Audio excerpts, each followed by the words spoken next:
I'm 82 years old, and my own family locked me in a mental hospital. I don't say that to shock you. At my age, there's no reason to decorate truth. Things either happened or they didn't, and this did. These days, I sit by the same window every morning. The light comes in around 9, slow, careful, almost hesitant, like it's unsure if it should stay. I watch the street below. People walk past. Cars move. Someone laughs. Someone argues. Life continues, without asking who's still part of it. And I sit there, realizing something I didn't understand for most of my life. You can build a house. You can raise children. You can spend decades doing everything right, and still end up alone in a way no one sees. I had a family, a wife, 3 children, a house that took me 30 years to pay off. Nothing extraordinary, just steady. I worked as a clerk in a government office. Files, signatures, records, day after day.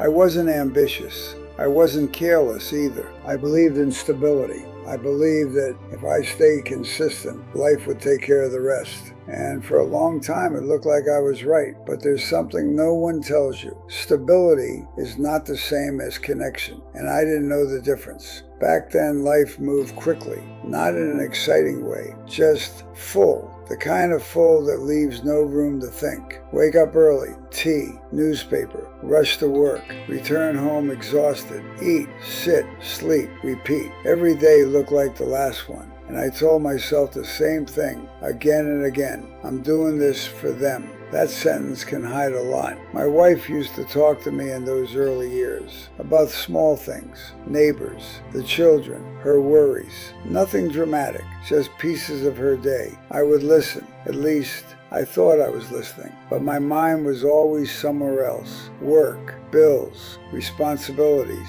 Sometimes I would nod without knowing what she said. Sometimes I would say, "Not now, I'm tired." It didn't feel important at the time. Just a small moment, a small delay. There would be time later. There's always later. At least, that's what I believed. My children grew up in that same house, around me, near me, but not really with me. I remember paying school fees, buying uniforms, correcting them when they made mistakes. I remember responsibilities clearly, but I don't remember presence. I don't remember sitting beside them without a reason. I don't remember asking what they feared, or what they dreamed about, or who they were becoming. I assumed those things would reveal themselves over time. But people don't reveal themselves to silence. They drift away from it. I didn't notice that happening. Or maybe I noticed and chose not to look closely. There were signs. There are always signs. My eldest son stopped sharing his day with me. At first, I thought he was just growing up, becoming independent. My daughter started turning to her mother for everything. Again, I told myself that's normal. And my youngest, he used to wait for me at the door every evening, standing there with a kind of excitement you don't question. One day he stopped. I saw it. I remember it clearly. The door was empty, but I didn't ask why. I told myself the same thing again. Children grow. This is how it works. That sentence protected me from seeing what was actually changing. Then one Tuesday, I don't know why I remember it was Tuesday, something small happened. My youngest came home from school. He had a drawing in his hand. He walked past me, didn't show it, went straight to his mother. I watched from the chair. He held it up to her. She smiled, said something I couldn't hear. He laughed, and I sat there, realizing I couldn't remember the last time he showed me anything. Not because he stopped caring, but because somewhere he had stopped expecting me to care. That moment stayed with me, not loudly, just there, like a quiet crack in something I thought was solid. Everything became normal. Distance became normal. Silence became normal. Even inside my marriage, things shifted quietly. There were no arguments, no loud disagreements, just less conversation, less sharing, less presence. We stopped sitting together after dinner, stopped asking simple questions. Our words became practical. Did you pay the bill? Where is the receipt? What time will you return? Nothing wrong with those questions, but nothing alive in them either. There's a difference between talking and connecting. I didn't understand that. And because I didn't understand it, I didn't protect it. Years passed like that, not dramatically, just steadily. The kind of steady that feels safe until you realize what it cost. One by one, the children left, for work, for marriage, for their own lives. I remember my daughter's wedding. The house was full,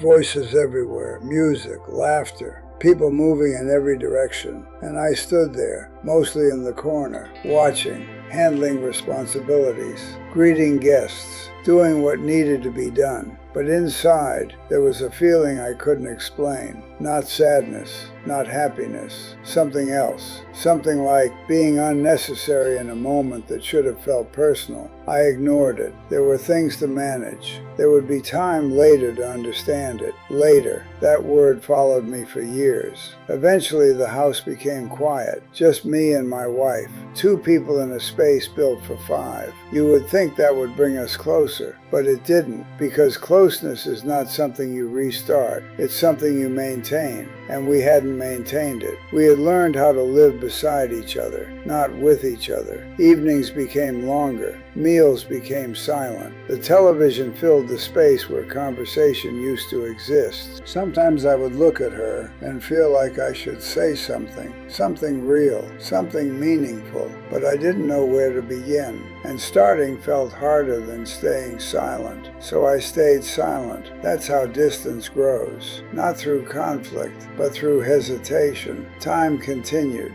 as it always does. My body slowed down gradually. At first I ignored it. Then I adjusted to it. Then I accepted it. Retirement came quietly, not as a reward, not as relief, but as emptiness. For the first time in decades, I had time, too much of it, and no clear way to use it. That's when things began to change. Not outside, inside. Without work, there was nothing to distract me. No structure, no urgency, just long days and longer thoughts. The quiet became louder. I started noticing things I had ignored for years. The distance in my home, the absence in conversations, the lack of something I couldn't fully name. I tried to reach out in small ways. I called my children more often, but the conversations were brief, polite, respectful, but limited. "Are you okay, Abba?" "Yes, I'm fine." "Take care." "You too." And then silence again. Then one Tuesday, I don't know why I remember it was Tuesday, my son didn't call. He always called on Tuesdays. Every week, same time, same voice. "Just checking in, Abba." That week, he didn't. I sat by the phone, waited, told myself he was busy. But something felt different, not broken, just loosening, like a thread you don't notice unraveling until it's already too short to hold. It wasn't rejection. It wasn't coldness. It was something more difficult to face. It was distance that had already settled. My wife had changed too, or maybe she had simply adjusted. She no longer expected anything from me, and I had never learned how to give more than the basics. We had built a life on routine, not on connection, and routines don't hold you when you grow old. They just remind you of what's missing.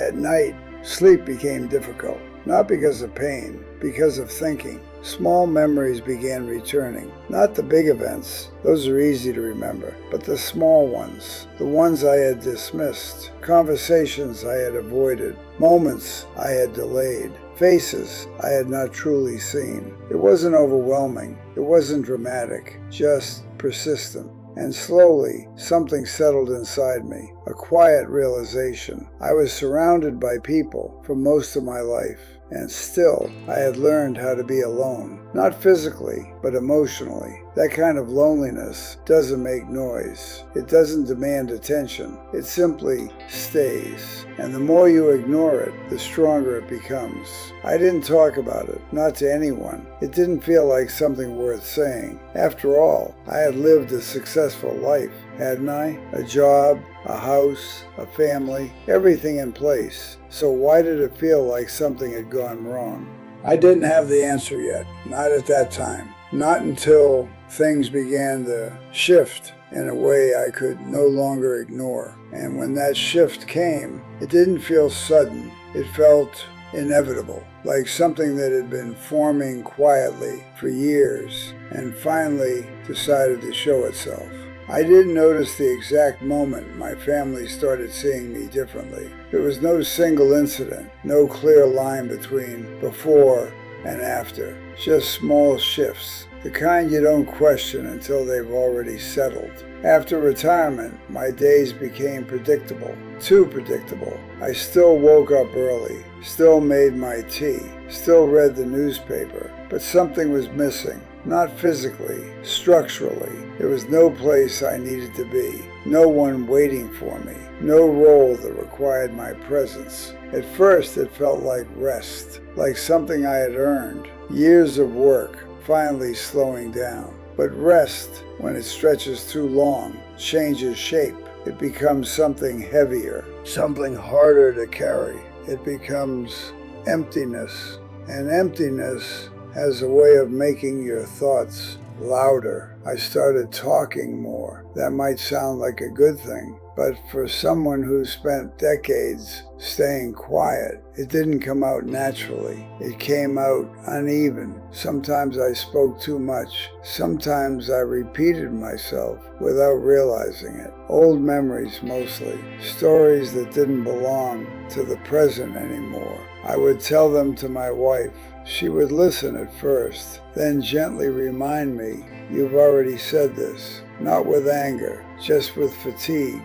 I didn't realize how often it was happening. To me, it felt like I was finally opening up. To her, it felt like something else. My children noticed it too. When they visited, I tried to keep them longer, ask more questions, continue conversations that would normally end quickly. But something in their reactions had changed. They weren't rude. They weren't distant in an obvious way, but they were careful, like they were managing something. At the time, I told myself they were busy. That's what people say when they don't want to see the full picture. They have their own lives, and that was true, but it wasn't the whole truth.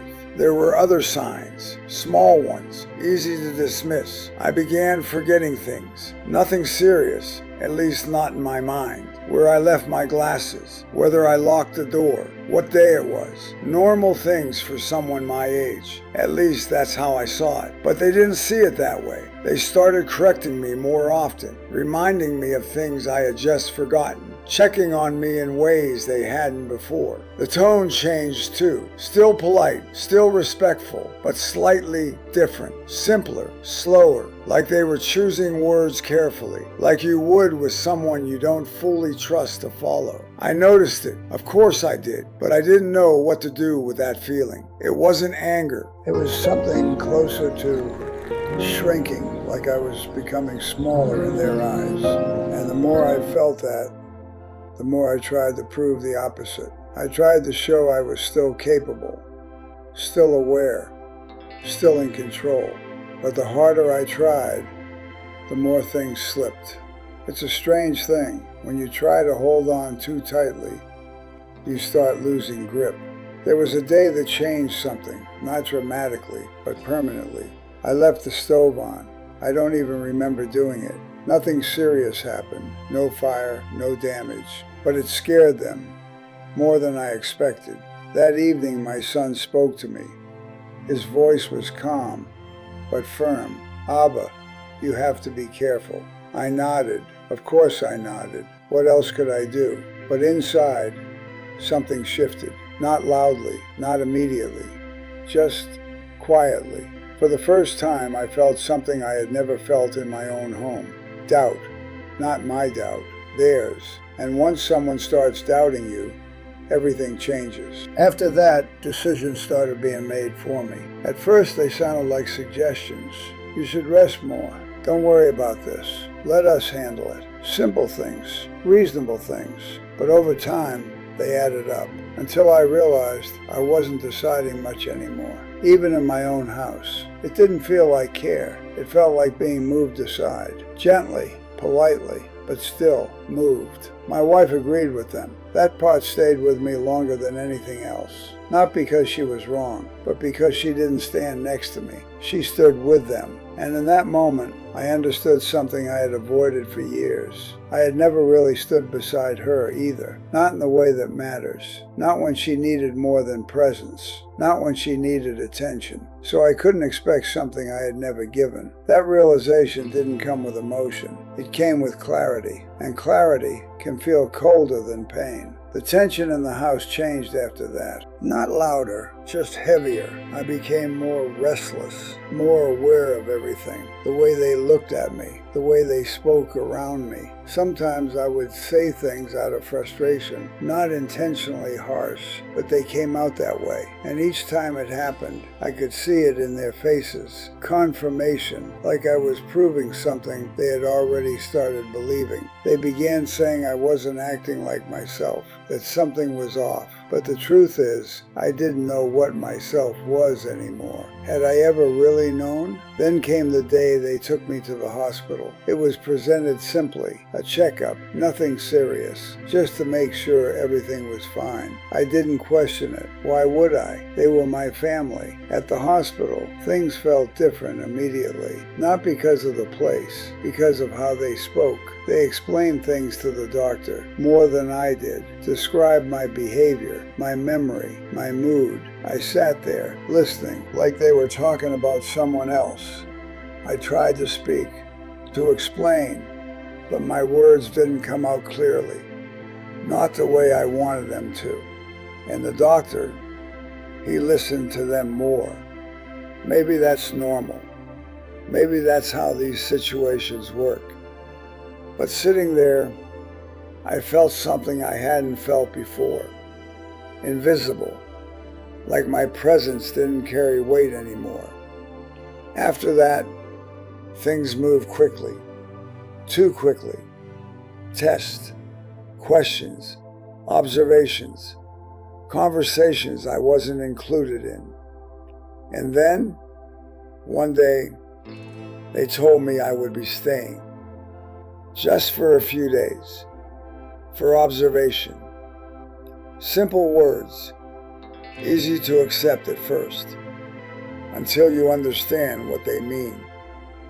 I didn't fully understand, not until they started to leave. I remember that moment clearly, more clearly than most things.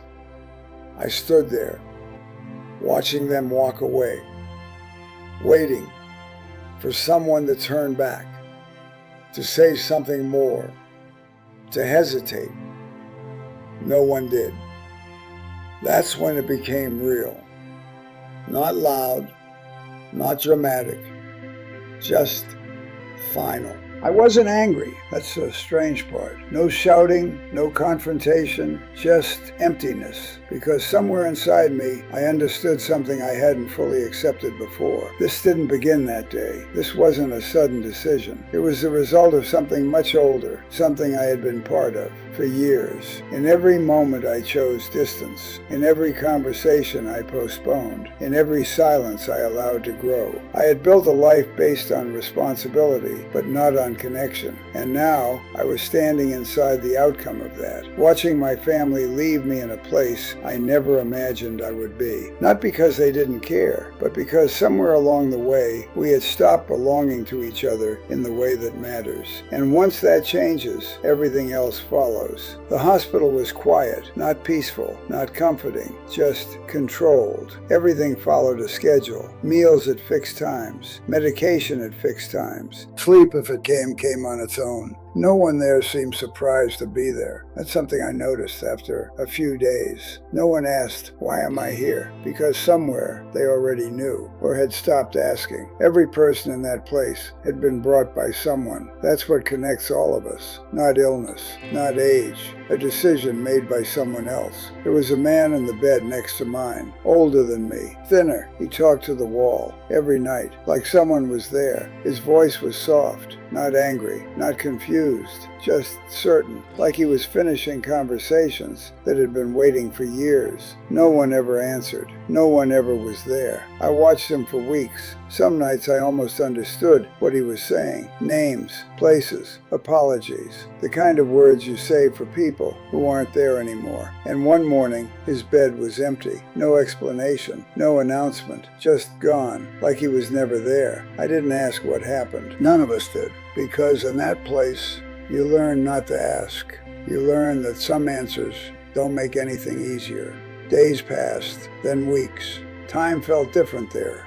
Not fast, not slow, just flat, like it had no direction. At first, I kept expecting my family to come more often, my wife, my children, that this was temporary, that someone would say, "You can come home now." But visits were limited, short, careful. They spoke kindly, always kindly, but not deeply. No one asked me what I felt. No one asked what I remembered. Only simple questions. Are you taking your medication? Are you sleeping well? Are you behaving? I said yes, every time, because it seemed like the right answer, because I didn't want to create more distance. But inside, something was becoming clearer. For the first time in my life, I had nothing to do. No work, no responsibilities, no expectations, just myself.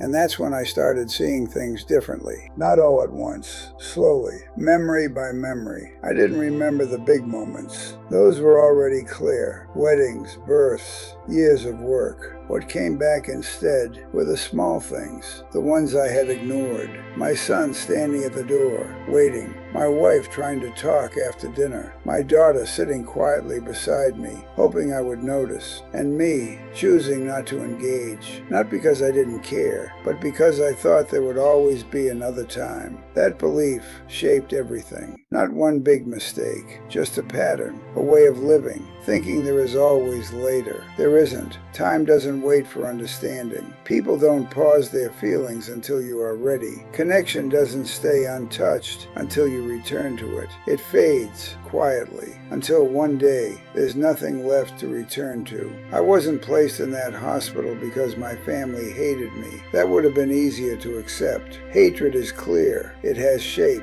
This was different. I was placed there because over time I had become someone they didn't feel close to, someone they didn't fully understand, someone they didn't feel connected to in a way that holds responsibility. And that didn't happen in a moment. It happened over years, in absence, in silence, in everything I chose not to see. That's harder to accept because it means I wasn't just a victim. I was part of the reason. Not intentionally, but still. There's a difference between not meaning harm and not giving what was needed. I learned that too late. Eventually I was discharged, sent back home. The same house, the same rooms, the same walls, but it didn't feel the same. Not because anything had changed physically, because I had. The house felt unfamiliar, like it held a version of me that no longer existed. My wife moved around me carefully, not cold, not distant in an obvious way, just measured, as if unsure how much space I should take. My children visited occasionally. They were respectful, polite. They asked if I needed anything. They made sure everything looked fine. But something was missing. Not visibly,